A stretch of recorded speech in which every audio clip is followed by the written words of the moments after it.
Join 14,000 SCAR certified members in Bermuda, and you can help reduce the risk of childhood sexual abuse. Become an advocate and a voice for our children. Get trained, get certified. We offer community and private sessions. Visit scarsbermuda.com to register for training. You'll also find valuable information and resources on our website. Visit scarsbermuda.com. Get certified today. SCARS, saving children and revealing secrets.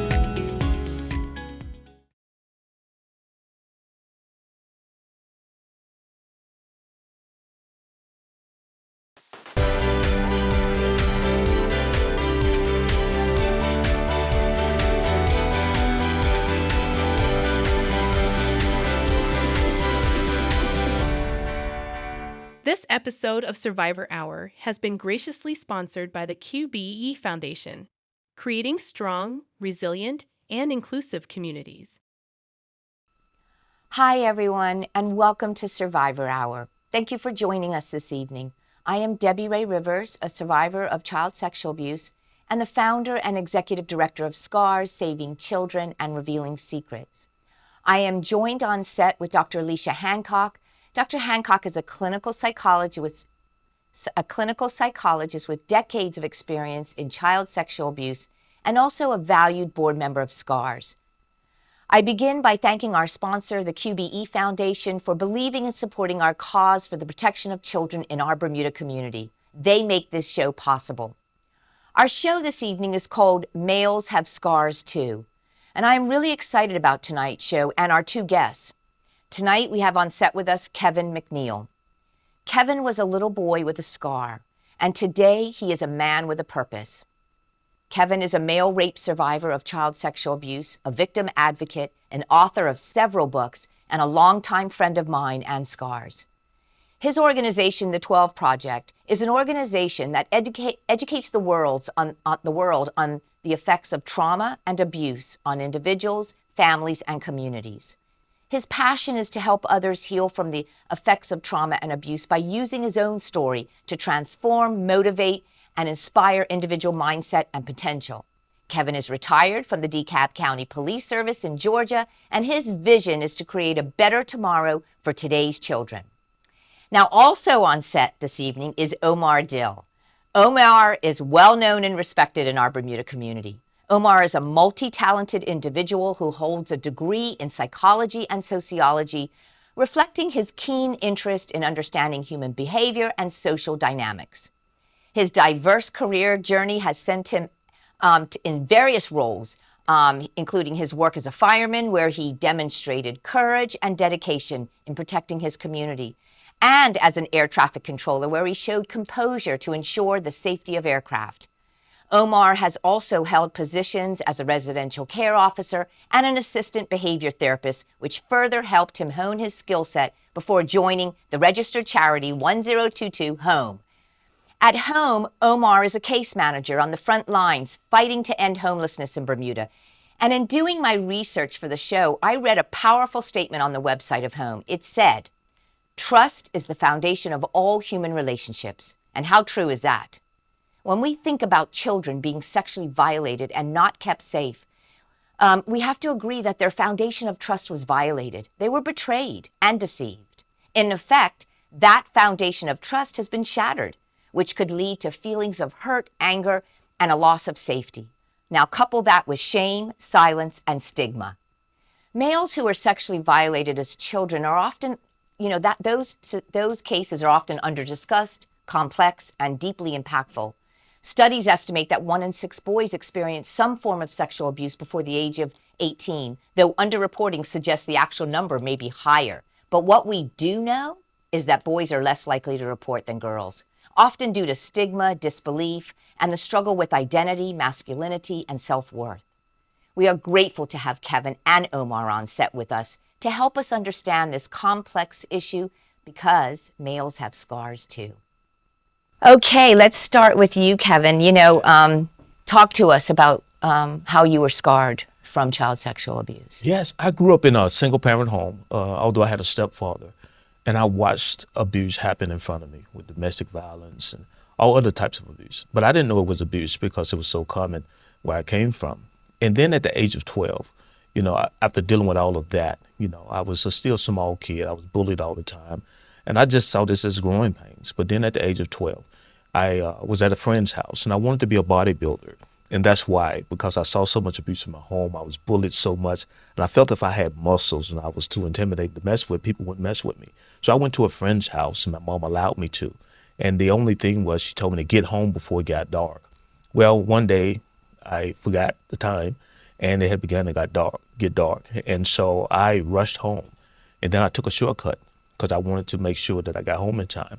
But a man encountered me. He kidnapped me, dragged me underneath a set of bleachers, and he raped me. But once he was done raping me, he threw me on the ground, he put his hands around my neck, and he tried to kill me, began choking the life out of me. Well, I knew I didn't want to die, underneath those bleachers in the dark, my mom searching for me. So I fought as hard as I could. And I broke his grasp and I ran away, and I ran into a highway. Now, my intention on running to the highway was to get their attention, but cars swerved left and right, and they kept going, right? And so I walked home. And when I walked home, I had no shirt, no shoes. You could tell that I was bruised and something had happened. And my mom asked me what happened. She saw me, right? Because she was getting ready to discipline me because I missed curfew. And she looked at me and she said, "Oh my God, what happened to you?" And right then, at 12 years old, I knew I couldn't tell her the shameful thing that just occurred. Being a black male, growing up in a predominant black neighborhood. And I knew I was trying to protect my maleness, what it was like to be a man, even though I was 12, a boy who didn't even have any, sense of what sex was. I mean, my virginity was taken that night, robbed, taken from me. And so we lived in an impoverished, bad neighborhood. So I came up with a lie and said that I was robbed. And she could believe me because my shoes were missing, my shirt was missing. And so she wanted to call the police. I begged her not to. Because I'd seen the police come to our home during domestic violence incidents and threatened to lock my mother up for calling so many times. And so I said, "No, Mom." And plus I was afraid I was going to get in trouble. I was the one who was out late. I was the one who took the shortcut. So everything that I was feeling it's my fault. Right. And plus I was trying to protect my mother. Oftentimes what children of trauma try to do, protect the parents and adults in their lives. And so she never called the police. Okay. So I went through life, and ironically, that little boy, the very next year had to go to that same high school where that assault occurred. And he went down to that stadium and told the football coach he wanted to play football. He still wanted to express his manliness.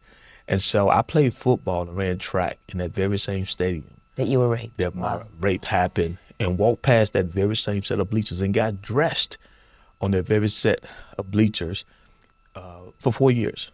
And so there's a picture that I use in my presentations. You can see me sitting on those bleachers, and it's like, wow, when I see that picture, all sorts of things go through my mind. And so that's how I was scarred as a little boy.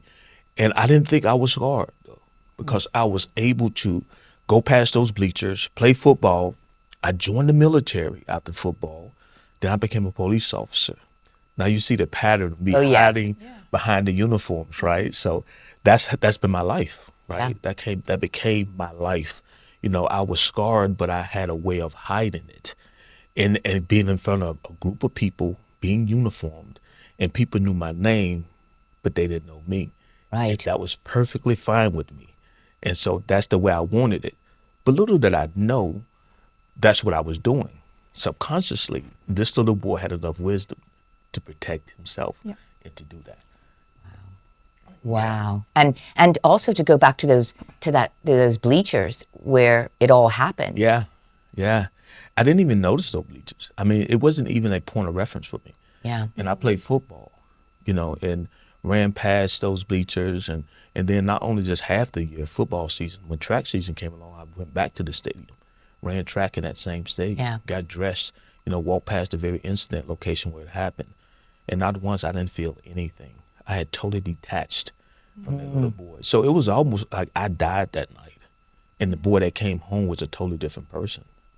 And so it was but after that, things changed dramatically. I mean, I used to get bullied in school. I used to cry when people bullied me. But after that incident, I would fight. Right? I even stabbed a student for messing with me with a pencil, got in trouble. But I was judged. No one noticed the differences. I was judged. I was an A and B student, but I became a straight C student. And the only reason I became a straight C student is because I had to play football. You know, where we play football, American football. Let me Yeah. clear that up. You had to make a passing C average in order to play sports. And so that's the thing I felt saved me, was being in a group of people, having that group where I could hide. But I maintained a C average just so I can play. But other than that, the very thing I loved became the thing I hated. I couldn't focus. And so people didn't see those changes. They just said I was a bad person after that. They saw the changes and they judged it. Right. Right? They couldn't listen to the pain. Right? They judged it. Yeah. And so as a little boy, that was very hurtful for me. Yeah. They didn't pick up on the signs. They They didn't know. Years ago, we weren't. And still to this day, there are a lot of people who are not educated about it. And that's why I created the organization that I created, to educate the public on what that looks like, particularly when it comes to men. Yes. Particularly when it comes to men. Because the thing I say about females, females are abused as well as men. But when it comes to females, females can get enough courage to tell their story, even if they're not believed, right? Even if they're not believed, they can still have the courage to tell. Yes. But what happens when you're not even recognized as a victim? And that's the difference between male and females. Females can tell and have enough courage, you know, to prove or to say, you know what, I know you don't believe me, but this happened to me. Yeah. But when a male says something, they're not even recognized as the victim. Why do you think that is? Because society cannot see a male as being vulnerable. Right. We hide behind this, we cage men. And we cage them with this word called masculinity, which is a made-up word, right? It talks about power, hierarchy. So when we make up that word, men believe they have to live within this definition. It confines them to a specific idea of who they should be in the world. So for me, get raped or a man getting overtaken by another man or even a woman, that's a sign to them of weakness. And so they put themselves in a cage based off that image and that identity, which means that I got to pretend to be something. I got to pretend to be strong, even though I'm a human being, I'm a person. Right? So the male identity supersedes my humanity. So men are left silent. And what I tell people, silence leads to violence. Because there's no way you can express yourself. We are expressive human beings. Yeah. Say that again. Yeah. Silence Leads to violence. leads to violence. Either against others when it's projected outwardly or against myself. And what that looks like, addictions, right? That looks like me not pursuing my purpose and why I'm here, not believing that I'm worthy of love. And what you don't receive, you can't give. Right. And so a lot of men suffer from intimacy. And you think about that, it affects our nation, affects our world, affects our communities, because women are looking for intimacy in relationships, right? We can be in partnership, but it's difficult for us to be in relationship because relationship requires vulnerability, requires intimacy. It requires we open ourselves up and show our brokenness, and that brokenness be accepted. When a man can't do that, he can be your partner, but he won't be in an intimate relationship with you. And that's what we see in our families, in our communities. And so this pain has to be expressed in some form. And so men are given permission to be angry. We're given permission to be violent, but we don't have permission to feel. Right. That's huge, actually.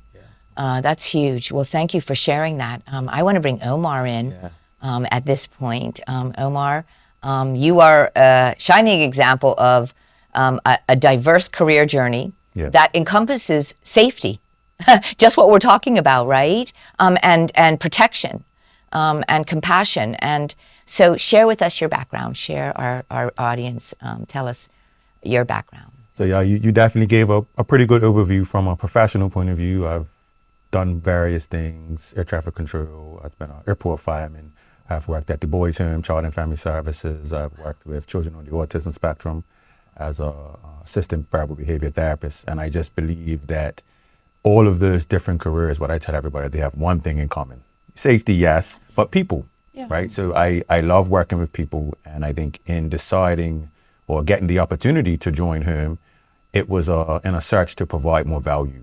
You know, I really believe to whom much is given, much is expected, right? So Yes. there are many people who are sitting at home, and they know they have so much more to offer, right? So at that point in my life, I just figured, you know, I have to do something more than what I'm doing now. Landing planes was great, you know. I enjoy it, you know what I mean? I remember distinctly there was one particular plane, somebody was going on an ambulance, and I knew the person, you know, so that provided some value. But other than that, I don't know who's on the plane, I don't know the pilot. So I'm helping, I'm doing good, but it doesn't have any real connection, right? So with Joining Home, I meet with, you know, hundreds of people every single year, and I got to help. And then you see the individuals on the street, and they have a lot of love for you, and you see their family members, even in times of grief where persons pass, and the family members know what you've done to help their loved ones. You know, it's you really rewarding. can't. It's so rewarding. You can't put a price on it. You know, you really can't. How do you help your male clients navigate through their stories and through the pain that they have endured in their life, because they have endured pain, they have a story? Yeah. How do you help them with that? So I would say the first thing, most paramount thing is, I think you mentioned, is trust, right? So with what I do, everything centers around trust. My reputation tends to precede me a little bit. So when people are getting in the room with me, thankfully, they are, you know, bringing us a sense of, this guy is going to help me because he helped my friend, or he helped my family member, or somebody I trust recommended him. So I really try and maintain that. I try and be a man of my word. I try and be consistent. And confidentiality is also paramount. In Bermuda, a small society, we're not much, you know, but We encourage silence in some ways. Yeah, for sure. Really? For sure. You know, But they feel safe when they're with you. 100%. You know, sometimes I see clients all different places, in the grocery store, at cup match, at Connie Game, Thankful for Me, at family functions. I see clients, right? And what I do is, I'm not going to speak to you until you speak to me. And I'm going to speak to you how you speak to me. Because I don't want anybody to be like, oh, how you know Omar?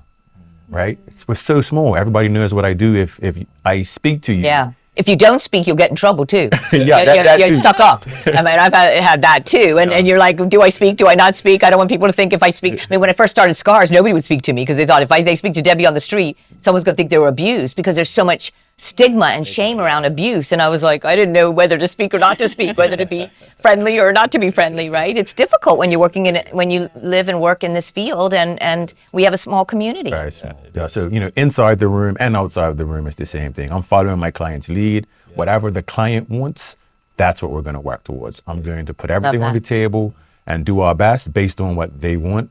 Oftentimes, you know, specifically for what we're speaking about here, I am not probing to ask about these types of things. However, these are the things that in some cases have led directly to some of my clients' misfortunes, right? Whether that be the trauma, you know, whether that be mental problems, mental health, whether that be physical health. You know, Bermuda, we have a lot of ailments. You know, we've seen a number, sadly, of suicides over the last month or so, right? These are real issues, and they're not coming from nowhere. Then they're coming from somewhere. Some pain, deep down. Deep down. Loss of hope. Yes. Right? Yes. Yeah. And do you see an association with homelessness and child sexual abuse? Is that prevalent? Is that real? Because, you know, especially men that, like Kevin said, aren't allowed to feel. Where does that pain go, right? It goes to addiction. Yeah. It goes to violence. It goes to road traffic accidents. When we are driving and we're riding and we see, why is that person riding like that? Why is that person driving like that? That's pain. That's them having a lack of regard for themselves first. Yeah. You know? And their power to go fast. Yeah. You know, that control back, right? Self-destruction. Yeah. Not afraid, no fear, right? Yeah, and that's the thing about being a victim of trauma. You're searching for control because that's the one thing that was taken from you.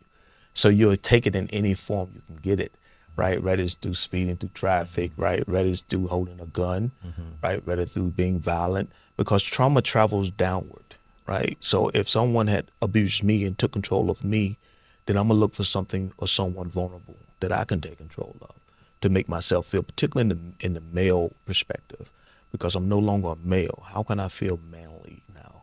Talk about that, Kevin. So yeah, because now it's all about power, right? Because society has created this word called masculinity that means that unless I'm a certain way as a male, I'm not accepted as a power figure. And so sometimes if I'm not powerful, I'm start looking for other ways. Grabbing a beer, alcohol, and drinking it. You may look at me as an addict, but I see it as a form of power. You may say I'm coping, right, with my pain, but I'm saying I'm overcoming my pain. So it's a totally different perspective. And you're telling me to put down my power, the only power I feel like I have, even silence is power. When I don't tell my story, I have control of it. But once I release it, I lose that control. And if you don't have someone like Omar you can trust and you release it to the wrong person, oh my God, now you don't have to live with what you know. You got to live with the judgment of other people and how they perceive your story. Because sometimes people say, well, just get over it. That was in the past. Trauma is never in the past. You carry it with you because everywhere you go, there you are. You can't leave that behind. Right. Right? You get one body only. Right. Right? When someone violates that body, you don't get to exchange it for another one. Yeah. Right. Right? And so we have to particularly give our men permission.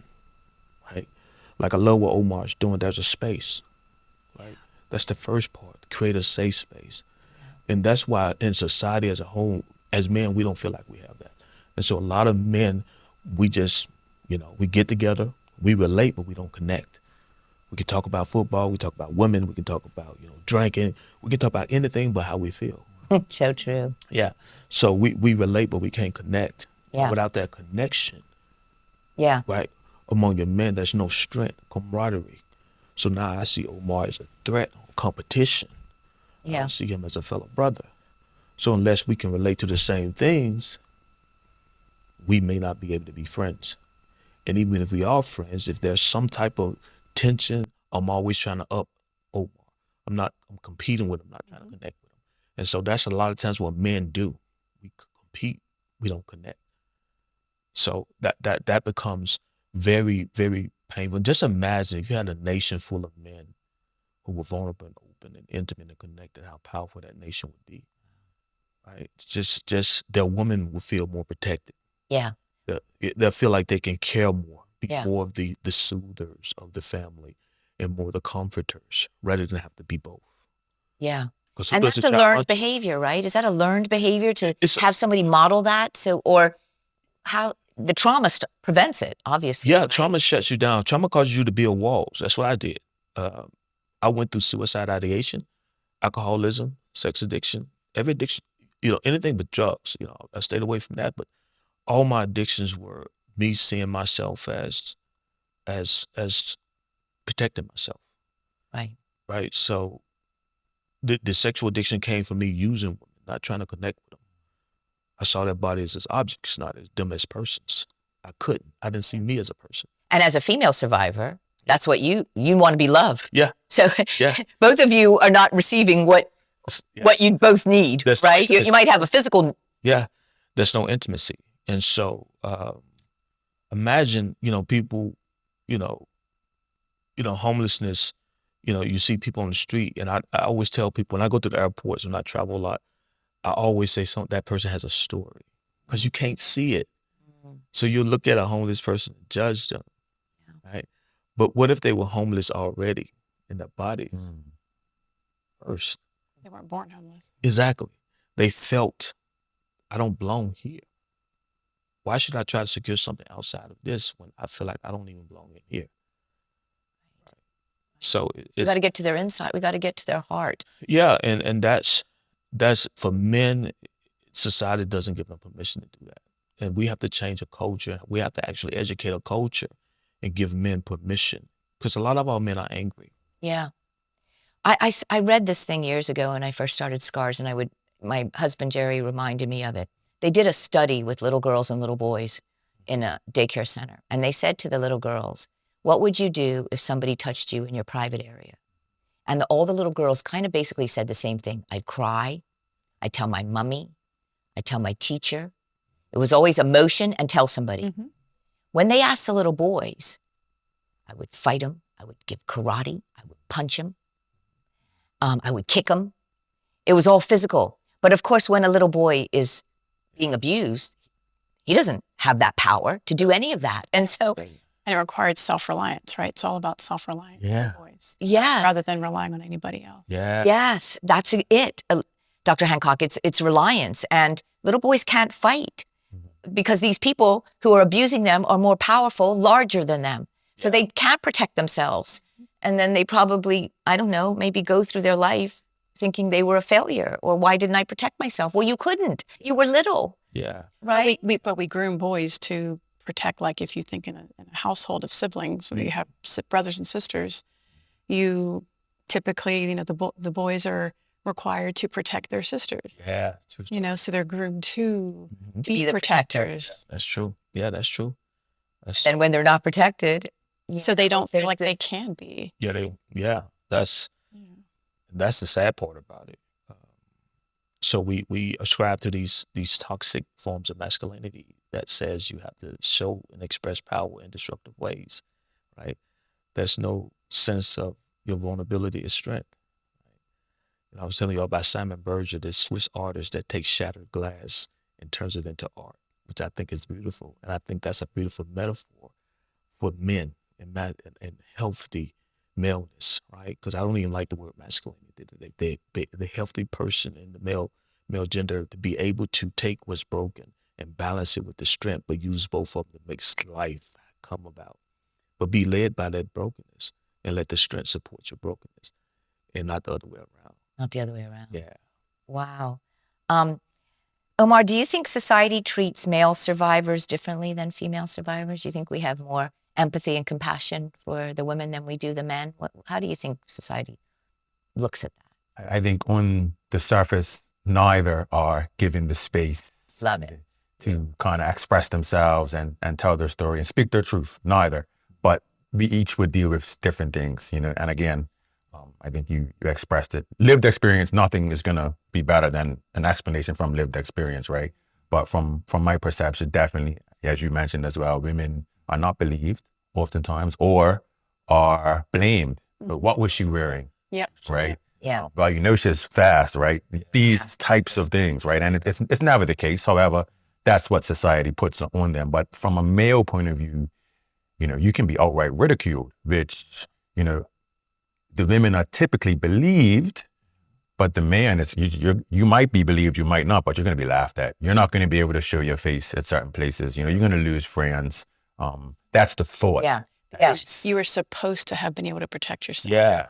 Yeah. It's looked at as a weakness. And years ago, it was also looked at something great. Oh, he's had women, right? Like, Yes. it could turn that around as Yeah. well. I think you and I have discussed. Yeah. If it's a woman abusing a young male, it's looked at as his passage into manhood, right? So even if the woman is older and took advantage of the young boy and was groomed the young boy, brought him into his sexual identity a lot earlier and sooner than he would have liked, to the culture, oh man, that's particularly to other men, like you doing something, you're a man now, And so now he learns that the way to actually, become a man is through power and control and manipulation, right?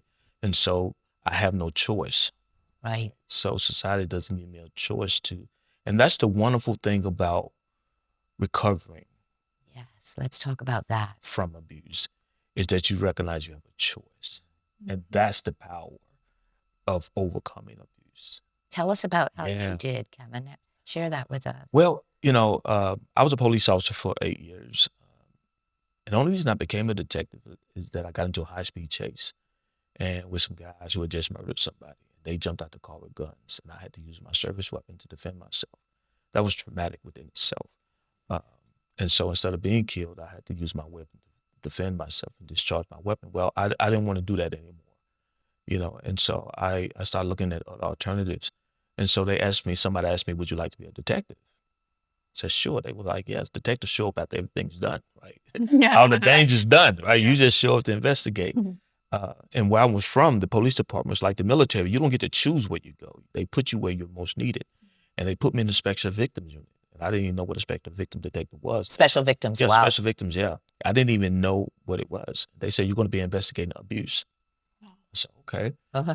And you got to remember, I put all of my abuse down. I buried it, right? So my first case was a little boy who's molested by his uncle.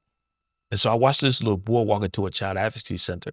This space was totally different than the police department, right? It didn't have the steel chairs, the clanging doors, the gray walls. It's intimidating. Yeah, right. It had these bright walls. It had soft music. It had water, like dropping in waterfalls. It was very, very friendly to the survivor. It said, "I care about you." That's the first thing it said when you walked in. And then they put me in another room, and I watched this little boy. He came into the child advocacy center. His head was hung down low. His shoulder was slumped, and I could just tell he was affected. And I was saying to myself, something happened to this little boy. And so, but when the forensic interview came in, something miraculous happened. She didn't sit in front of him in confrontational ways like the police department taught me to interview suspects or all people. She sat beside him. And then she didn't ask him what happened to him. She asked him who he was. What did he like doing? What made him happy? What brought him joy? And he just came alive. And I watched this little boy get resurrected right in front of me. And then she asked him what happened, right? But he told his story on his terms, right? She even gave him an opportunity to where to sit, right? Like in the police department, you say, "Oh, you sit there, I sit there." She didn't do that. She said, "Well, have a seat wherever you like." He chose closest to the door in the event if they got too uncomfortable, he could leave. Wow. But that's that choice, that agency, and I Getting recognize their power back. Yeah, and that was what was happening in front of me, and I'm sitting in this other room observing this, and I'm crying, and I'm trying not to. Because Police officers don't cry, right? Right. Yeah. And in a child advocacy center, the police are looking in a monitor. Yeah, we're looking in the You're in a monitor. different We're room in a different room, CAT. so the child doesn't So they're even being- know Right, that you're there. that I'm there. Yeah. Right. They don't even. That's what I saw when I Yeah, reported yeah. one. And but I'm sitting there crying, and I'm sitting here, and all of a sudden, all these memories come flooding back. I can feel the little boy in me feeling angry, feeling mad, feeling sad. Why didn't I get this? Why wasn't this available for me? And so after that, I walked to therapy. I ran to therapy because I knew I needed it. And so when I started learning about trauma, it gave me a choice. So I was still having the same feelings. I was still getting triggered. But now I had a choice to understand that, wait a minute, Kevin, you can either pick up a billboard or you can pick up a book. Right? Picking up a book felt just as powerful as picking up a billboard. But when I started learning about trauma, about reading the books, the book became more of a powerful choice. Right? I would still have the same triggers, but now I had a choice. Whereas before, I felt like the billboard, I felt like violence towards myself was the only choice I had. Right? And so that's the most wonderful thing about recovery and expression of your abuse. Once you express it, right, it comes out and you have control over when and how you express it, to whom you express it to. It gives you a sense of power and control that you thought you never had. And you had to find someone you trusted, obviously, right? You had to Yeah. find a place that you felt safe. I had to find a place that I felt safe. I had to find a time where I felt safe. Yeah. It couldn't be forced, pushed out of me. I had to be ready. Right. Because you push them back in a cocoon. Talk Yeah. about that. We talked about. Yeah, you push the person.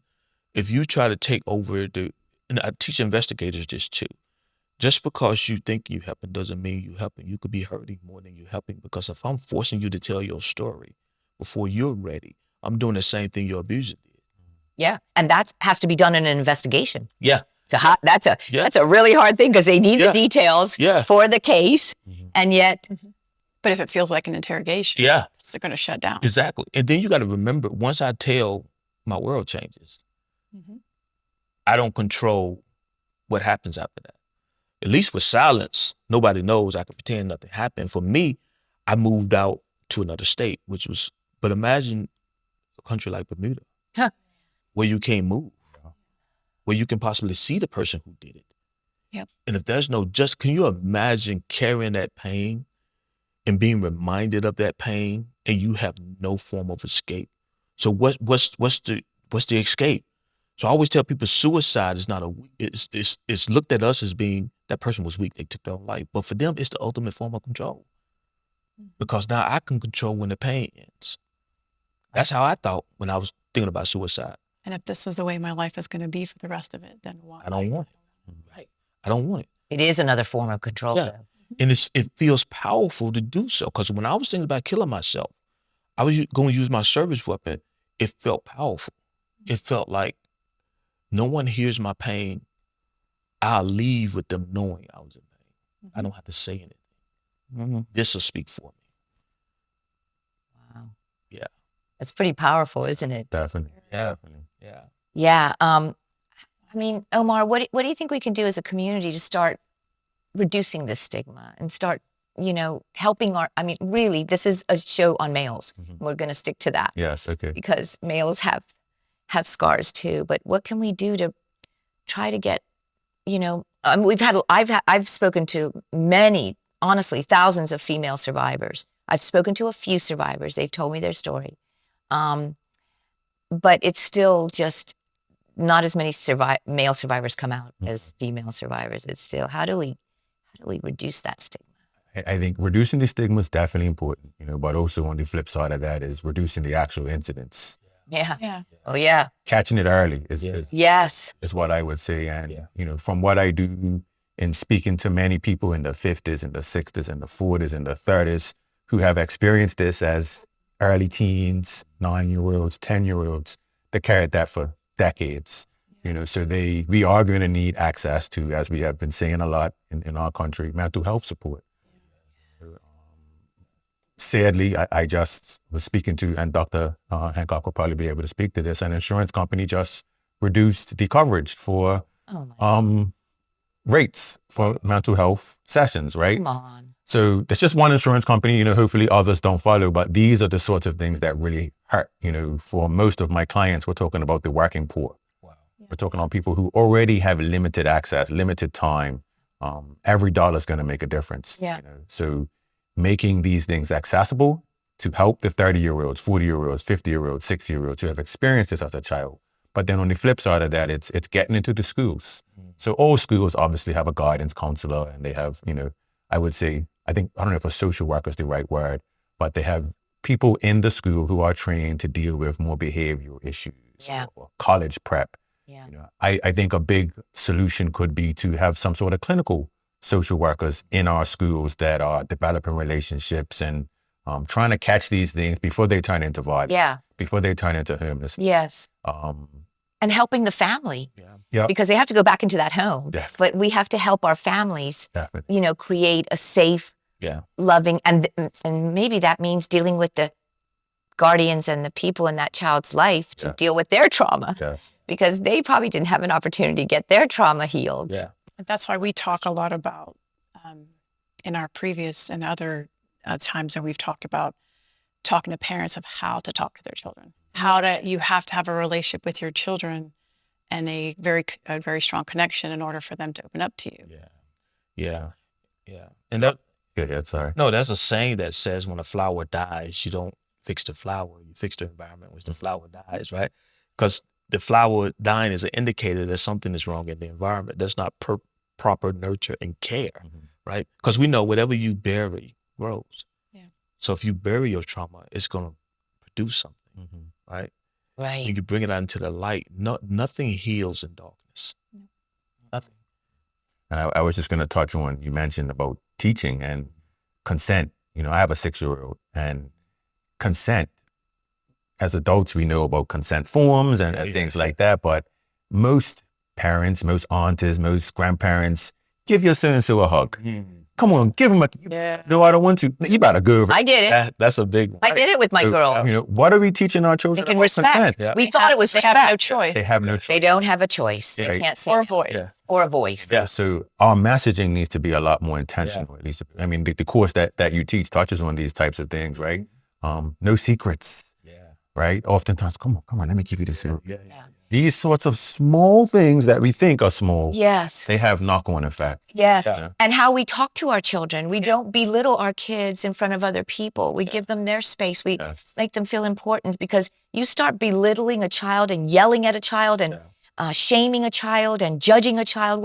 That child's not going to grow up feeling self-worth. Yeah. Because nobody learned how to talk. I'm not even judging the parent, because maybe they were talked to that way. Yeah. Nobody knew how to, speak to them and correct them in a way that they can think about what they've done. Because kids are going to do bad things. That's children. Yeah. They're going to get in trouble. They're supposed to make Listen. mistakes as children. They're supposed to make mistakes. That's how they learn. But it's how we respond to those mistakes that could make or break a child's self-worth. Yeah. And having said that, speaking on environment, one thing that I felt as a young person, as a survivor, as a victim of abuse, I'd already seen my mom go through a lot. So one of the reasons I didn't want to tell, I felt like I would put her through more shame through more hurt and pain. I didn't want to put that on her.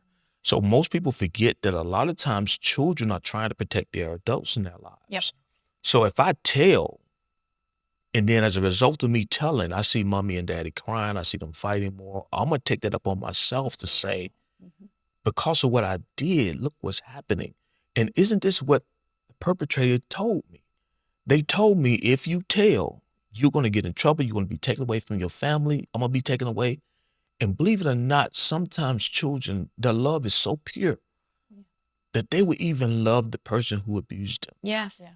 And sometimes when the detectives and officers come in, we want to put somebody in jail, but sometimes the victim just want the abuse to stop. They may not want the person to go away in jail. So children are very protective. We forget that part about children. So if you're always going off the handle and yelling at your child, and your child may be thinking, oh my God, my mom told me if anything happens to me, somebody touched me inappropriately, I need to tell her, but I know how my mom and dad are going to respond. They may kill this person. Yeah. So the child may withdraw and be silent, not because they don't want to tell, but because they feel like they have to protect the parent. Yeah. They don't want to be the cause. Yeah, the cause, yeah. Yeah. More pain. Yeah, More pain. Yeah. And they may also get older.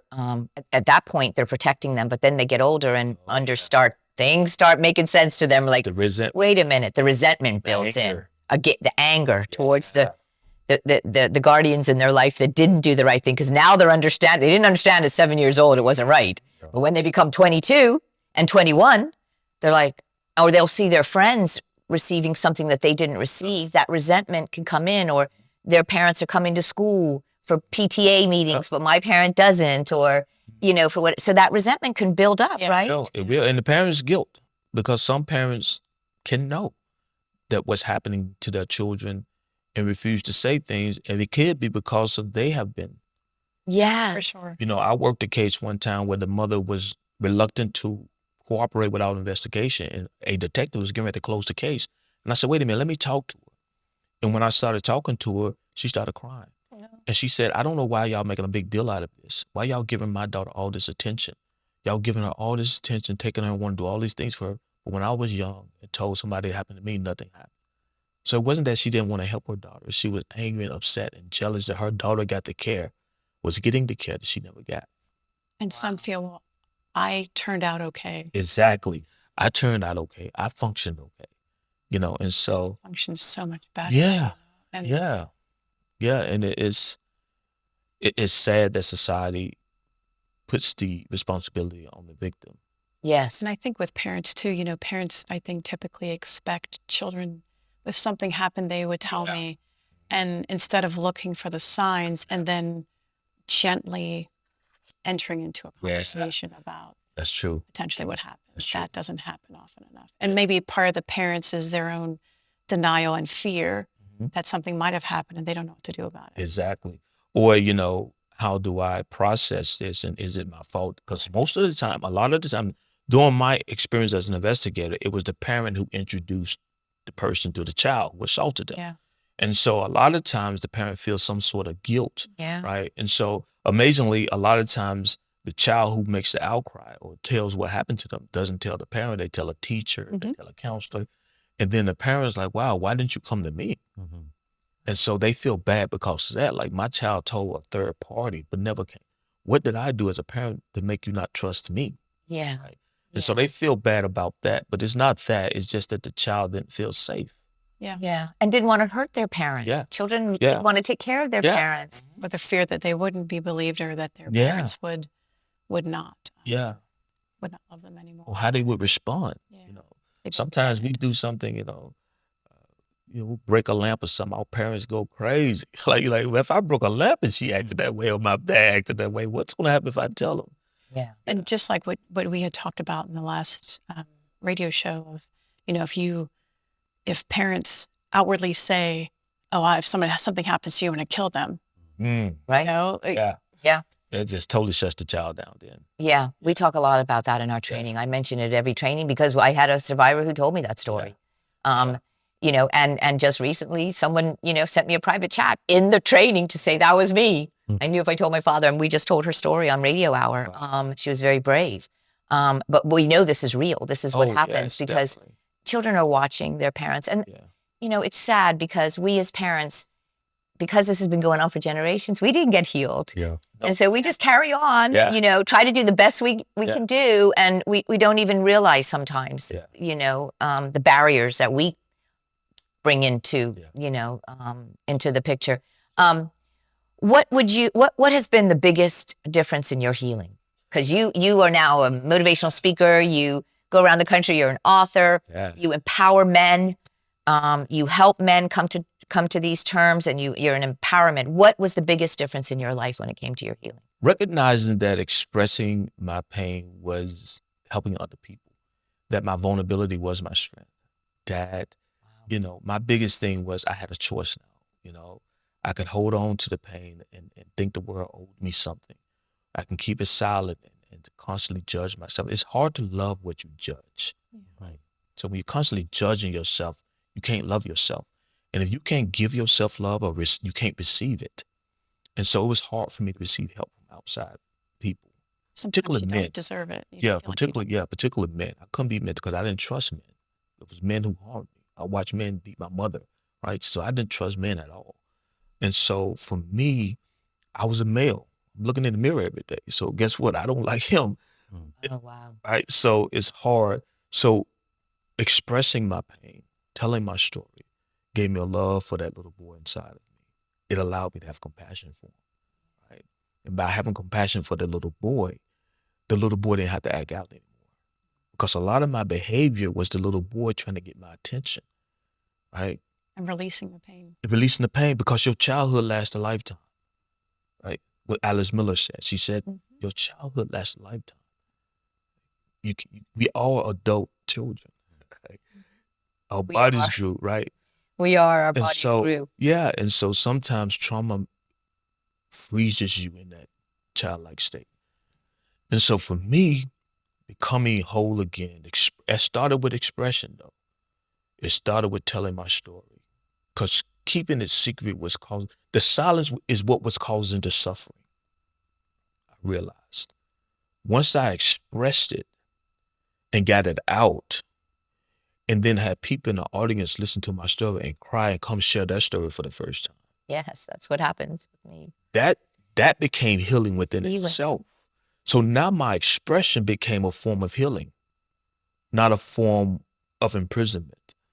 And so for me, that's been the greatest thing. And I tell men, find someone, even if you have to find yourself, journaling. Journaling was powerful for me. I could be honest in a journal. Right? I didn't have to sugarcoat. I could say I was angry, I was mad, but I put it out there I got it out of here, And Yeah. and again, that's going back to choice. I had a choice where to put it, right? And then, for me, that's the most powerful thing that you can do as a survivor is express it and find forms, but do it in your time. And one of the things I respect about my mother the most is that she respected my choice when I said, don't call the police, right? Wow. I wonder what would have happened if she would have called the police anyway. They would have treated my story and took it, and everybody would have known what happened to me. I don't even think I would have finished school. I could have been homeless because I wouldn't have felt at home in the world. Because now the one thing that I felt was sacred got trampled upon. Yeah. I mean, it's a double-edged sword because you want to intervene the person who did this and stop that behavior. Yeah. And yet we're not encouraging that because it's traumatizing. Yeah. And I struggle with that because we encourage reporting. Yeah. Yeah. But then are we doing more, Yeah. how do we stop the perpetrator Yeah. and keep the child healed? That's a dilemma. One of the things that I do, I tell investigators and detectives and everybody I work with, make healing the priority. Right. Right. Yeah. Because what happens often, like you said, we live in a punitive society. We think we can punish our way out of this. You can't. You have to carry your way out of it. Right. And so oftentimes, and I think about this, I know from a law enforcement perspective, we actually use victims to make our cases. We don't care for them. We bring them into a courthouse and say, tell your story and tell it repeatedly. And then we send you back home to help us put somebody in jail. Right? We don't set you up with the right resources. We don't make sure you're okay. You just Check on you. re-traumatize them. You just by putting them on re-traumatize, right? We tell them to tell their story. And think about this. The victim has to share their story in a courtroom full of people, while the perpetrator has the right to remain silent. Mm-hmm. I know. We've come a long way in our courtrooms with children. They're being videoed now, and that's a great thing. But we still need a child advocacy center in this country. That is definite, where the whole family can find resources when that happens. And child and family services are there, and law enforcement are there, and the psychologists and the therapists, and because the whole family needs healing. Not just the child. It's the whole family, because we're going to put that child right back in that situation. Back in the family. Or they're going to be put in a home. Yeah. Right? What would you say, Omar, to the males out there who are suffering in silence? What would you say to them? Because you are someone that just that calm nature about you, which I feel this calm nature, Compassion. the compassion, safety. I can feel it, and Oh, definitely. I think you spoke about it well. Find somebody you can trust, even if it's just one person. Ideally, it's a therapist where you can share. When I am having conversations, I make sure that clients know, look, please be sure if you're going to tell certain stories, I want you to feel comfortable, but I want you to understand that I do have to say certain things if you say certain things. So tell the story in a way where you can get it out, and we can leave this room with only sharing what you want to share outside of this room, if that makes sense. But tell somebody, I would say it's your strength. It doesn't have to be your weakness. It does make you strong. And it doesn't mean that you have to go and press charge. It doesn't mean you have to be in the newspaper and go on the stand. It's really for you. It's really for you. So it's a heavy topic in the country, and it's an unspoken topic in the country. As you know, I've dozens of people have told me specifically parents have abused them. They've told. They've been kicked out of the house. They've been not believed. Males specifically, right? They choose drugs after those types of incidents, not just the incident, but the after effects of the incident. They choose violence. They choose reckless behavior. It affects their mental health. You see health complications. So, really, we really need to be a better society. Really need to, as you spoke about, by the time that incident had happened to you, you had already experienced domestic violence in the house and various other things, right? So children are being affected in multiple different ways, and the Family Center, mind you, you said you've done a study. I think you surveyed about 6,000 individuals. Yeah, in 2017, we did our own study because we were starting to hear all these survivor stories, and we were like, wait a minute. I mean, it was like opening up a Pandora's box when we were just wanting to bring prevention education. Yes. And because I realized, through our experience that was lacking. I lacked it as a parent. Yes. I didn't talk to my children about consent and body safety. I was not equipped. And so we brought a training here to equip our people in how to do it, because I didn't do it. And this is generational, right? Our parents learned what their parents learned. And so I realized I played a part in it as well, and as a guardian. But what I didn't realize is there were so many other survivors. And when we had trained 6,000 people, we partnered with the Bermuda Health Council. And we had done a presentation over there, and they were like, how can we help you? And we're like, we just want to know how many there are survivors of sexual abuse are in Bermuda, because we've been talking to a lot of survivors in our training. And so they helped us with a community survey, and we sent it out to 6,000 people, because at that point we had trained 6,000. And they said, that's enough. That's enough people. According to our adult population, we can come up with some statistics. And there was someone at the Bermuda Health Council who was very skilled in community surveys. And we sent it out I sent an email out to everybody first and said, you don't have to take this survey, because now they're going to tell about whether they were abused or not, right? But it gave them an option, gave them their power. Sure. But the only way we can find out how many survivors we have is we have to ask people, were you ever sexually abused? They had already done our training, so they knew what the definition of sexual abuse is, which is not only penetration. Mm-hmm. Yep. There's other forms of sexual abuse that exposing your genitals to a child is traumatizing, and considered sexual abuse. And so we sent it out and to about 6,000 people, And 5,000, actually around 5,000 received it because there were about 1,000 undeliverables due to email change, spam, human error putting it in our database. And out of the 5,000, it was over like close to 750 adults had said they had been sexually molested by their 18th birthday. Wow. And that equated to 1 in 3. That did not surprise us Yeah. at all. Yeah. That did not surprise any of us in the SCARS team because that's how many we were just hearing so many stories. You know, I mean, the thing about emotional vulnerability is, you know, it doesn't mean incapable. Our emotional expression does not mean incapable.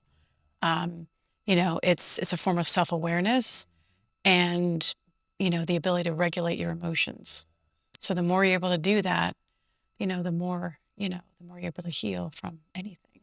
Yeah, I love that. So you started, that's so true. And you started, Kevin, just slowly sharing your story. How did you tell us, you know, what were those strategies and tools that you can share that can help regain some sense of, Yeah. you know, Like Omar said, I went to therapy. And I found a therapist that made me feel like he cared and not so much.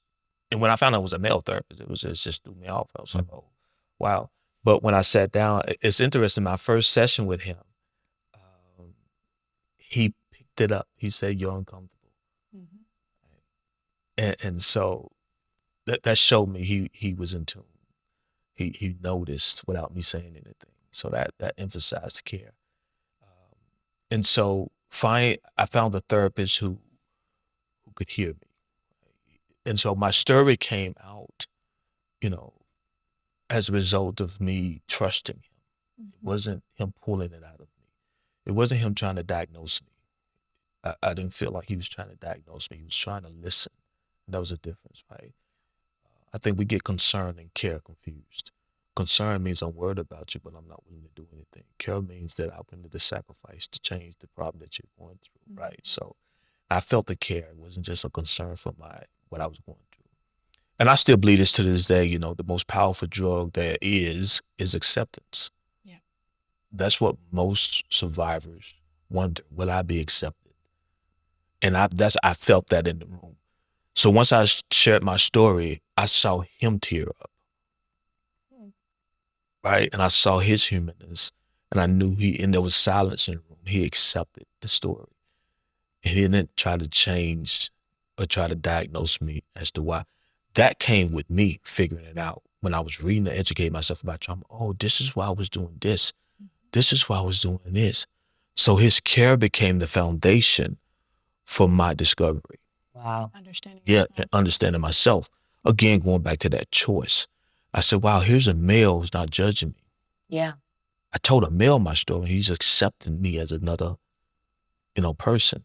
And then, ironically, that forensic interview, I told you, fate had it be that I got my first forensic interview. It wasn't just for that little boy. That was for me, right? That was fate. Wow. And so after that, I got a phone call and said, hey, we need you to teach some nurses about collecting evidence. Can you do a presentation? I'd never done a presentation before. I didn't know what to do. I said, I'm going to share my story. And I shared it in front of people for the first time. And I saw tears in the audience, right? And I knew I was on the right track because in one of those classes, I met my wife, right? Yeah. So I knew I was on the right journey. And then I noticed the impact of sharing the story, how many men were coming forward. Even men in uniform, looking over their shoulders, looking at me and saying, hey, that happened to me, you know, and the freedom it gave them. So, when it comes to men, you have to allow them, when it comes to any victim, really, because the number one question is, will I be accepted? Yeah. Particularly more so than with men, because we live in a culture that measures men and we model women. Say that again. 'Cause Right. You said that to me before. Right, and yeah. I love that. Yeah. We measure men, but we model women. Look in the camera. Yeah. We measure men and we model women. Great. Right? We tell men that you have to be a certain way, and we measure them by what we call masculine traits. And as a result of that, if I don't measure up, then I try not to be much of anything. or I overdo it thinking that my success will bring me what I need, but only to get to the top of the mountain and realize I climbed the wrong mountain. It's powerful. Yeah, and that I'm up there by myself and there's no support. Or it's not meaningful. And everything that I used to bring me satisfaction, gratification, couldn't. Because all I really wanted was acceptance for who I am. Because if I can't accept who I am, I can't accept the gifts that I bring into the world. I mean, just imagine as a nation if you healed your men. We heal all victims, but think about how powerful and the gifts that's being hidden and buried and just squashed because they don't think they're enough. Yeah. It requires us to change our expectations. Yeah. Of men Yeah. and boys. Yeah. Yeah. It's a powerful thing. It is. And that's why we wanted to do this show, because men have a voice too. Yeah. And, sometimes what I've had to learn, I'm not that good at it. So my husband's probably smiling right now, but is to listen, Yeah. is to allow silence, It's a not to superpower. fix, not to try to fix, not shame, not disrespect, Mm-hmm. Interrupts. not interrupt, just to allow silence. Yeah. Instead of, and my children even tell me that. I'm going to tell you something, but I don't need you to fix it. I just want you to listen. Yeah. We have an agreement on that. Yep. Yeah. Yeah.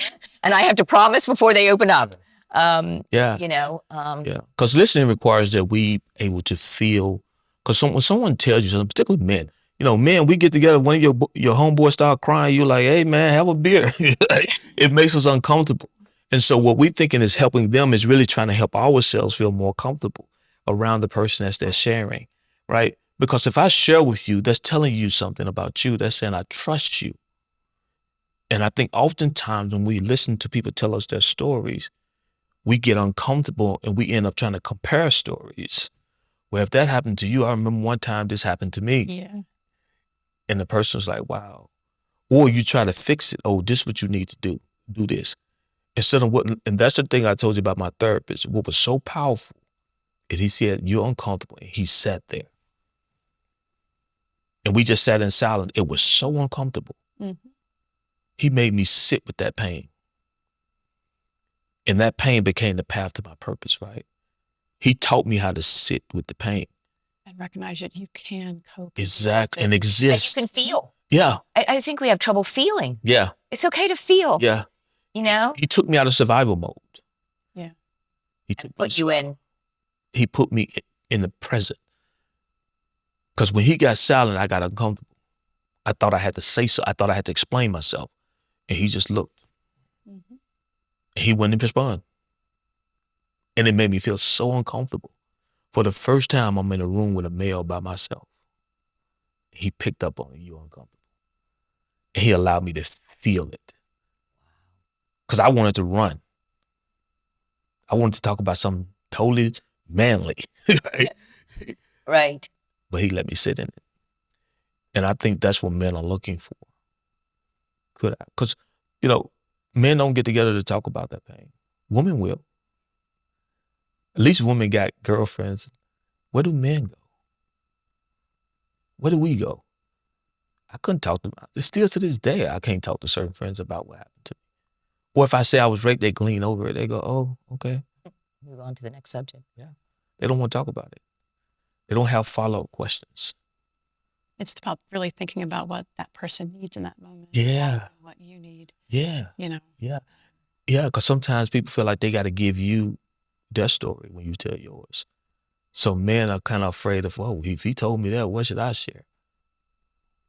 Is this an invitation? Hey, can I still be his friend? How do I comfort? Yeah, Comfort. I don't know how to, because I was taught in the world that's not what men do. We challenge, we don't comfort.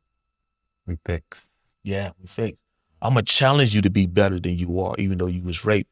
I'm going to challenge you to get over that. Or sometimes even, I think sometimes there's this kind of making fun of. I saw that a lot in law enforcement. Wow, that's... Men report abuse in law enforcement and get made fun of, get laughed at. And it takes courage to express your pain. It does. But you always live with it. you know, and I tell men, they was like, will it ever go away? I said, you can integrate it into your experience. And like that artist, turn that broken shattered glass into art. Yes. Make it into a masterpiece. That's what I've learned to do in my life. Writing books, going on shows, TV, you know, I share, I impact others, right? Now my pain has become purpose, Yeah. you know, Yeah. and not seeing myself as a victim, but a survivor who helps other people understand that pain, right? And people hate when I say this, pain can be a gift because it let us know what's hurting and where we need to pay attention to. Great growth. Yeah. Because imagine stepping on a nail and not knowing your feet is bleeding. You'll bleed to death, right? And that's what happened with a lot of men. They're hurting and don't know it. And they just thinking that, wow, just being a man. You just change the narrative so Mhm. it suits, you know, how they want to feel about it, or how they're able to cope with it. Yeah. That's more acceptable Mhm. in society. Yeah. And we as women need to give them that opportunity. Oh, yeah. To do that. That's It's okay. yeah. You bring up a great point because if I'm pressured by the female gender to be a man, to me, what I hear is you can't be sensitive. You can't feel. So where do I take it if I can't bring it home? Yeah. And that's where like relationships, really healthy ones, are partnerships.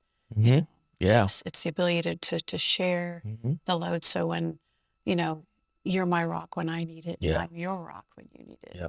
But you know what's even more powerful than expression is noticing. Yeah. If I can notice something's going on with you without you saying it and not try to fix you, but just notice it. And women really value that. Yeah. You got your nails done today. Yeah. They love that. Yeah, you yeah. know? But Yeah. is that reciprocated? Right. Exactly. That's the when a problem. man having a hard day, right? When he separates himself and goes into the man cave. You're supposed to just deal with it by yourself. Yeah. Yeah. Or you try to press him. You never hang out with us. You never do this. And he may just need a moment. Or instead just asking, you know, I've noticed that you Yeah. are withdrawing, you know. Yeah. Is there something that we, you know, that Yeah. And that is powerful. When my wife notices something about me that I don't tell her, right? It makes me stop hiding. Right. it feels like Or you're covering it up. validated already? Yeah. She's Yeah. validating you already. I can't She's validating you. I'm accepted either way. Yes. So I might as well tell her. Right? So a lot of our men are in hiding. They're not showing up because they don't feel like they have the permission to. How will I be accepted if I really show up? And I think that's a personal fear for everybody, but when it comes to victims. And I think there's, you know, when men go into that kind of hiding space, they build up resentment. Yes. And then the anger comes out. And so Oh, there's, you know, so they're not able to really talk about the deeper rooted issue. Yeah. And it's something he brought up with health, right? With the ACEs, adverse childhood experiences. So imagine if you always anxious, your heart is always beating at this, not Fight or flight. aggravated. Your veins and your arteries are constricted, right? You're making food choices because sugar, right? Because when you anxious all the time, you're burning more calories, right? Because you're always on the lookout for danger and trouble. So your brain is using all these calories. And so what makes calories, how do you satisfy that hunger for calories? Carbohydrates and sugar. Yes. So now that leads to diabetes, that leads to obesity because you're making unconscious choices and your brain is making it for you because your brain is saying, hey, we need more calories. You're burning all the calories, worrying about something happening to you. So the brain unconsciously causes you to prefer sugary foods, carbohydrates, and society makes them readily available for you. So now it's no coincidence that certain races of people suffer more from diabetes, Yes. suffer more from heart disease, suffer more from obesity, right? Cancer, right? But we victim blame. We say it's the food you're eating. Yeah. Yeah. Not why you're doing Yeah, it. not why you're It's doing the it. why. That Yeah, matters. yeah. So it's not that the trauma is driving me to make choices unconsciously, right, to survive, right? And so these things become more appealing to me, right? Just like with the alcohol and the drugs. To you, it's coping. To you, it's a bad habit. To me, it's power. Power. Wow. That's pretty powerful. It is. Speaking of- Yeah. That is powerful. And I know that we have one of your books on the table, and it's and sitting with our trauma. Yeah, And yeah. and also caring for a Caring change. for a change, yeah. Why talking about abuse is not enough. Yeah, Here's how to fix it. yeah. Here's how to fix it. I love this book because I talk about how first responders and care systems sometimes can be traumatized. That people come into our space, and if we're not caring enough, they can see us as being just people who have a job. I always tell people we're not the first responders. We're the most critical responders because the person experiencing their own pain is their own first responder, right? But if we don't care enough for them, then they don't want to hear anything we have to say. They don't care how much knowledge you know. You know that old saying, I don't care how much you know until I know how much you care, right? Yeah. And I would even flip that. The reason I wrote this book is just not getting other people to care, but getting the right people to care. If you're going to change anything, you got to get the right people who are affected by the problem the most to care about it, right? So Yes. oftentimes it's the rescuers trying to change the abuser or the survivor's life. But until you get the survivor to care about their own lives, nothing will change, right? We change what we care about, right? I can say, man, I want to lose weight, but till that doctor tell me if you don't lose weight, you go to, You have now to want to do it. yeah, I care about my life now, so now I'm going to change. In this book, Sitting with Our Trauma, That's the one, I wanted yeah. to share. Sitting with our trauma. yeah, discovering God in our pain. A lot of times society teaches us to run from our pain. But I believe pain is the pathway to your healing. Yeah. And you probably see that, Umar, Yeah. in your work, right? Like as people share and they've got people there at home that genuinely care, opening their arms and providing shelter, Yes. right? For something they didn't have. You probably see.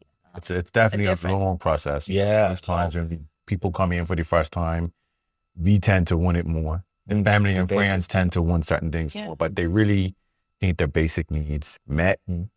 without them having to prove something. Yeah. So society always wants you, make sure you do this, this, and this, and then you can get that. Yeah. So at home, we try and give you the things you need, and then we can work on the other stuff. powerful. We can work on the grief. We can work on the therapy. Make you feel important Yeah. first. Yeah. And Yeah. small wins that we try and chase. Little wins. You might have got your passport today, or you might have got a voter's ID card. Yeah. Perfect. And just rebuild is what I should say. Yeah. I love That confidence. Yeah. Rebuilt, exactly. Yeah. Love that. It's care over control. Yeah. Care. Show them you care before you try to control the behavior that you see. And it's the most powerful thing you can do. That's huge. Yeah. Actually. Show you care before you start to Try to control. control. Because listen, I'm a control freak. Mm. And so I just want to fix it and Yeah. control it. Yeah. And a lot of that, I believe, is attached to my own abuse. Yeah. So I wasn't in control. Mm. He was. Mm-hmm. So I want to control constantly because if I don't control, then I might not be safe, or I Yeah. might not be able to fix something, Yeah. or I won't be able to change something. Mm-hmm. Yeah. 'Cause when you're abused, that's the first thing that's Oh, taken yeah. is Control. your control, and it's So- hard to change that mindset. Yeah, it is. Because the brain does its job.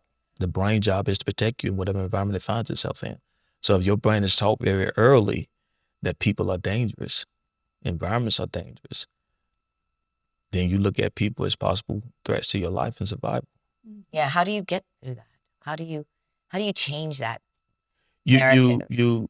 you have to find your resources, and they're out there. And the CARE program that I use for my nonprofit organization, CARE is an acronym. The C is create safe space. That's the number one thing. Say it again. Create a safe space. A safe space. Yeah, that's the C in CARE. But the A in CARE is acknowledgement, right? You acknowledging the person is going through something, and they acknowledging that I'm going through something. And then the R is responsibility, right? I'm going to take responsibility for my part, but that's a responsibility you have to do as a survivor because the resource is here, but you have to take advantage of the resource.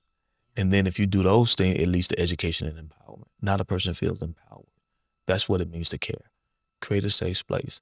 Acknowledge, because through the acknowledgement comes the awareness. Wow, I'm not a bad person. Something bad happened to me. Then that gives me the power to take responsibility for my life. Now I feel empowered through the education that you gave me. Yeah. And so that's what the CARE program does. We teach people how to care in that regard.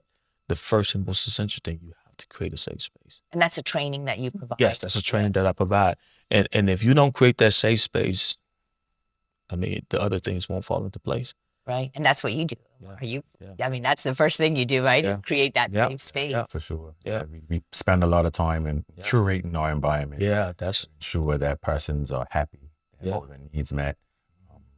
Like fights, for example. We haven't had a fight at any of our facilities, right? Wow, that's no amazing. incidents of violence. That's amazing. And these are people who are, in some cases, at their lowest, suffering mental health trauma, suffering abuse, whether that be current abuse or past abuse, having suffered incidents of violence. So it's a space where people feel comfortable, and they don't have to come out and speak about anything they don't want to speak about. They can work on whatever they want to work on, or nothing at all. Right? You're giving them that power. Right. It's a non-judgmental environment. It's a trauma-informed environment, and piece by piece, bit by bit, we're just trying to do our part.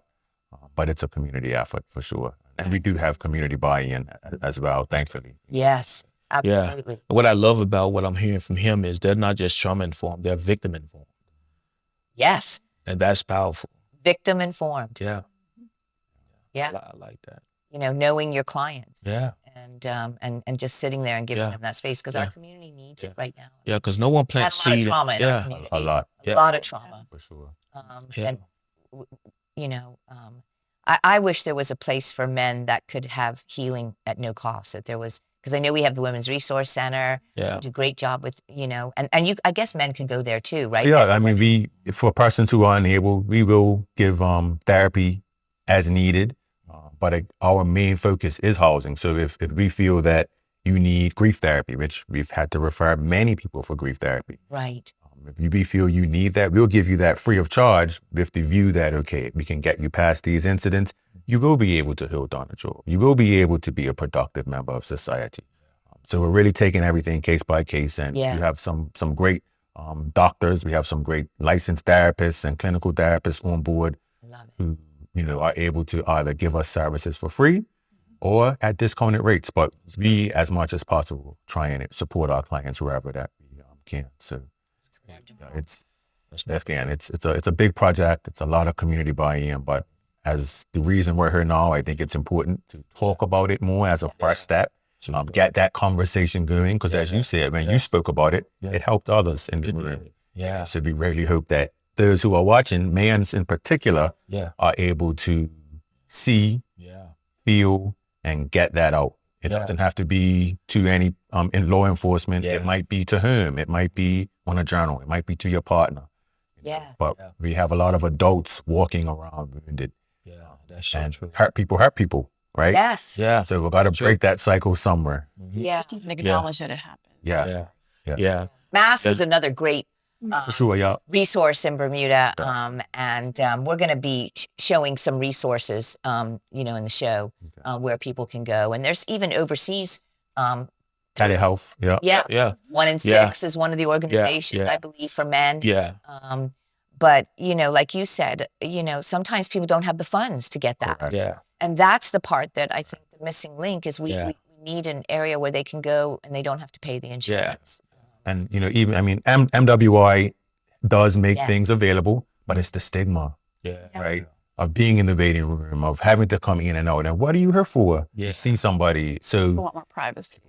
people deserve more, More privacy, Yeah, Yes. they do deserve more privacy, and that is an area that we can work on. But maybe even having you come down and Scars, partnering and just having you come down and empower our yeah, males, because they deserve to have some attention, because we Yeah. definitely have male survivors. yeah. For sure. Yeah. And I always tell people, they ask me, how did I do it? And I always tell them, on the other side of pain, there's paradise. Right. And that's what my life feels like now. Feels like paradise. And for so long, I lived in pain through silence. I was suffering in silence. But once the expression came out, I saw that there were others like me. Yeah.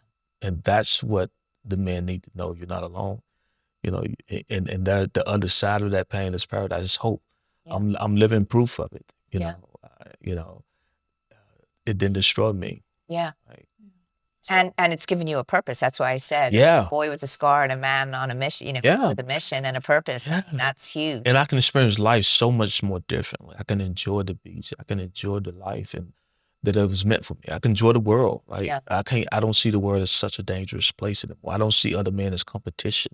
Right. I don't see other people as, just being objects. Not trying to prove it. Yeah, I'm not trying to prove myself. I'm accepted no matter what because I accept myself.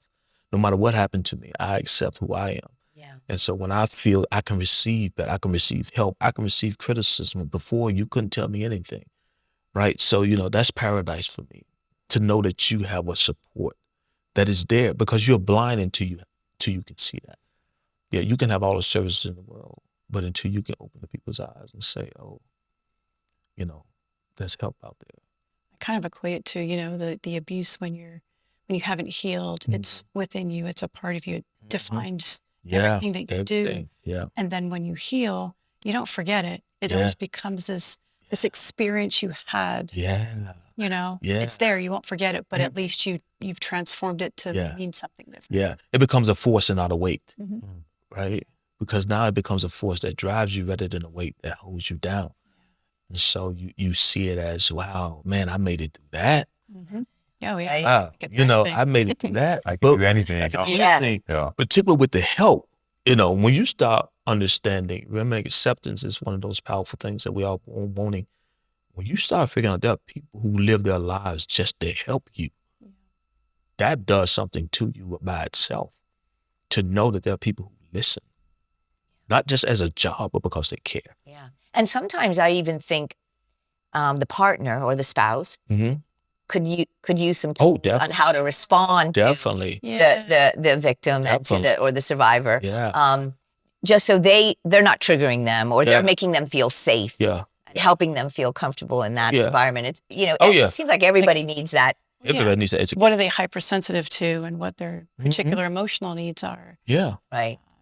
is important. Right. Because we don't know we don't know what their experience was as a child if we're not told. So Yeah. we don't know what might trigger them in a normal situation. Yeah. Right. Because it may go right back to feeling unsafe again.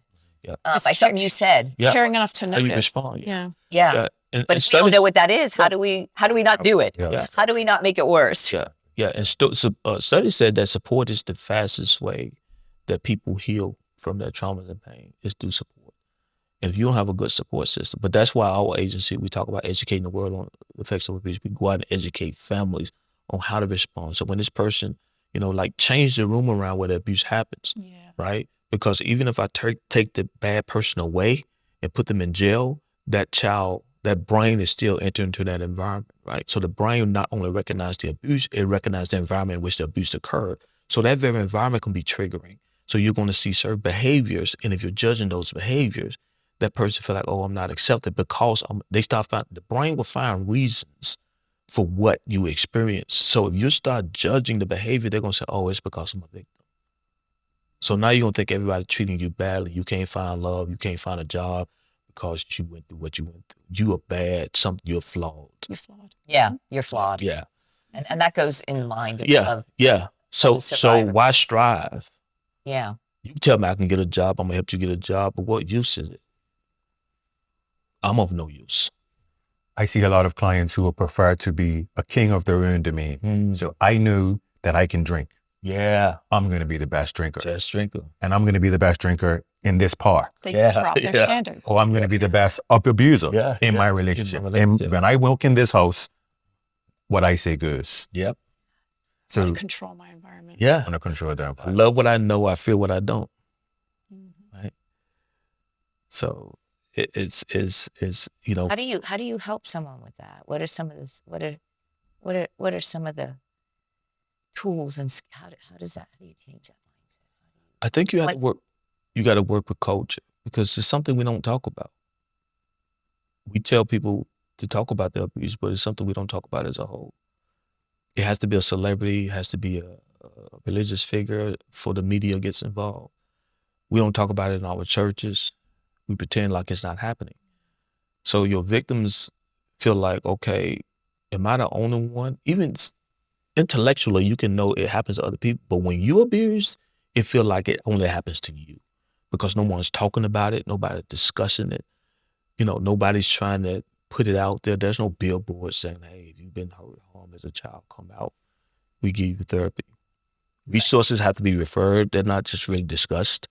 Just still too secretive. It's just too secretive.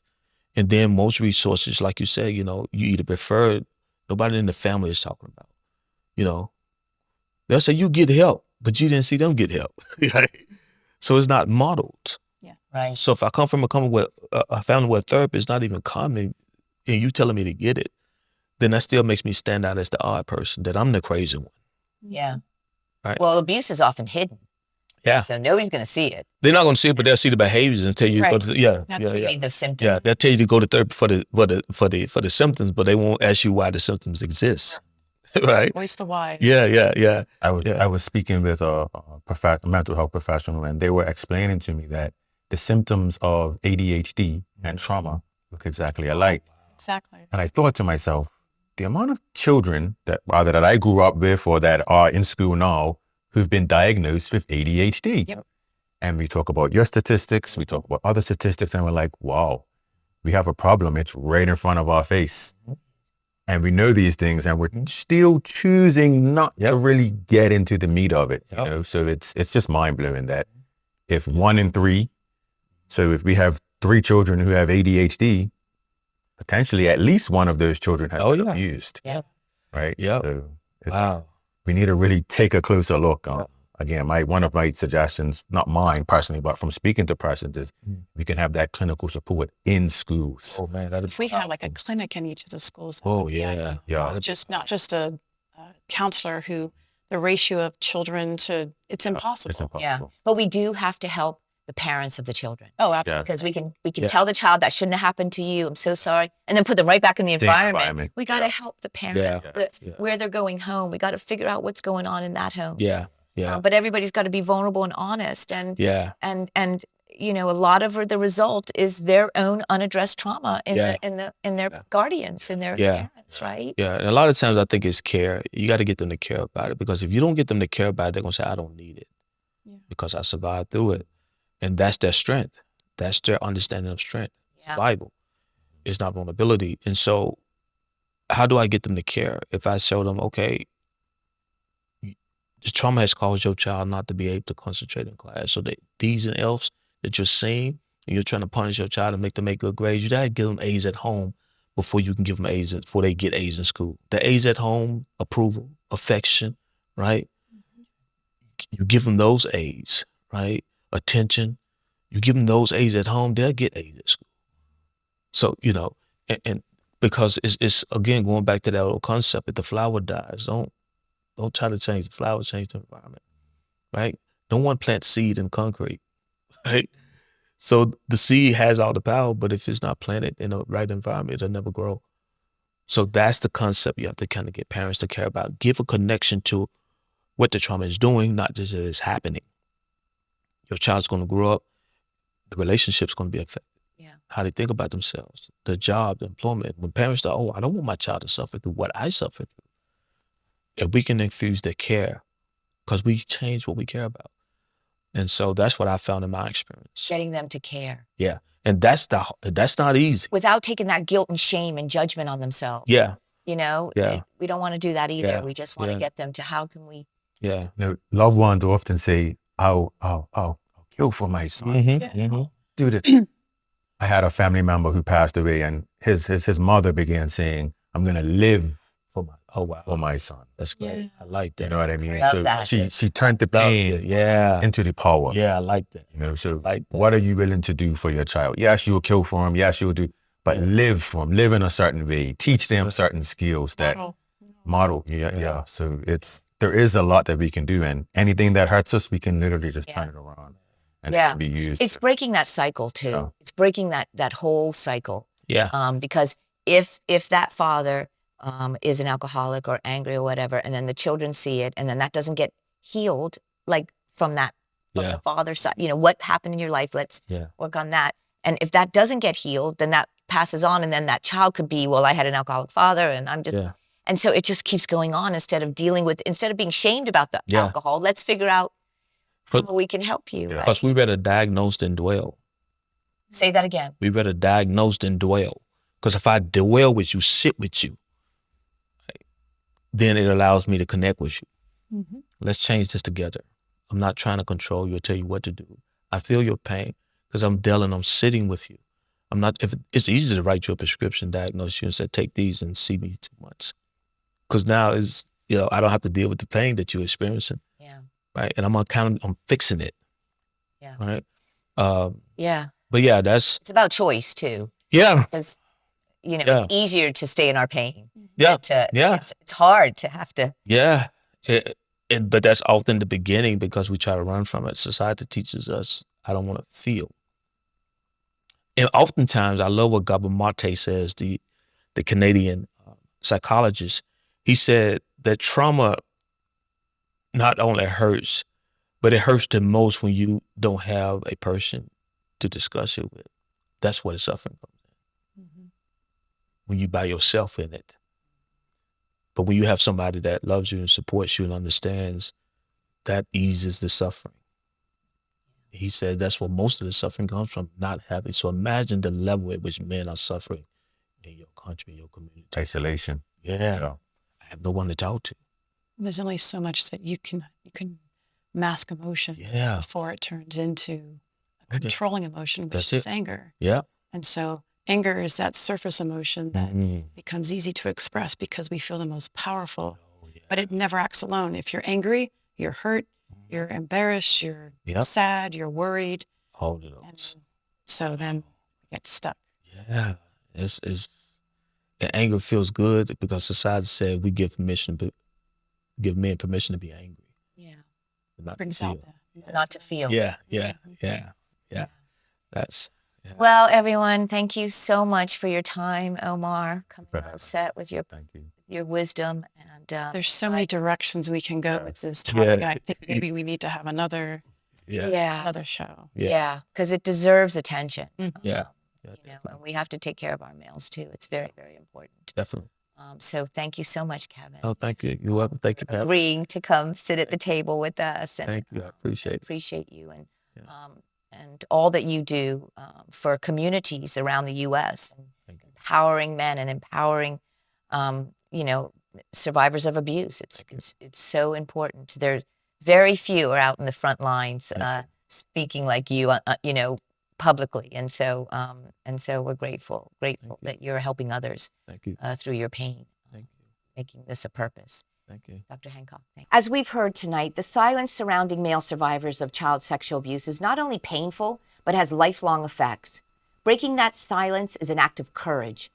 The shame of abuse was never theirs to carry. I would like to think that each story shared is a step towards healing. Healing makes us more whole, more present, more powerful, and more free. We, as family members and friends of male survivors, must listen, believe, and support. Let's help them feel heard. Let's stand beside them and show compassion. As children, they were stripped of their power, and it will take our support, respect, and trust to help them get that back. So let's not forget, males have scars too.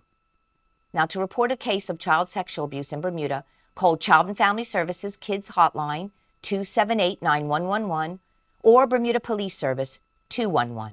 You can also make an anonymous call at 800-8477.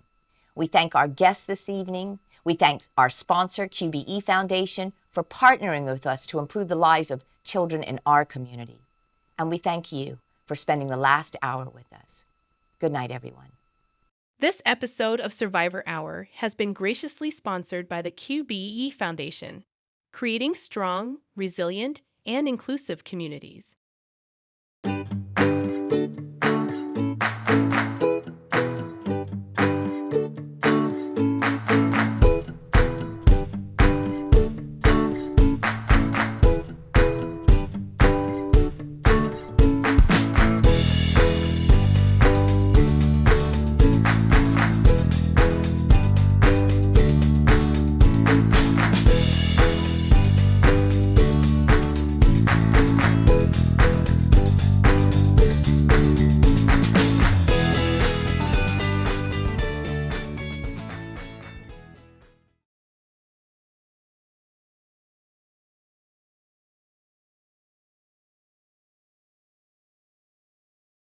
Join 14,000 SCAR certified members in Bermuda, and you can help reduce the risk of childhood sexual abuse. Become an advocate and a voice for our children. Get trained, get certified. We offer community and private sessions. Visit scarsbermuda.com to register for training. You'll also find valuable information and resources on our website. Visit scarsbermuda.com. Get certified today. SCARS, Saving Children and Revealing Secrets.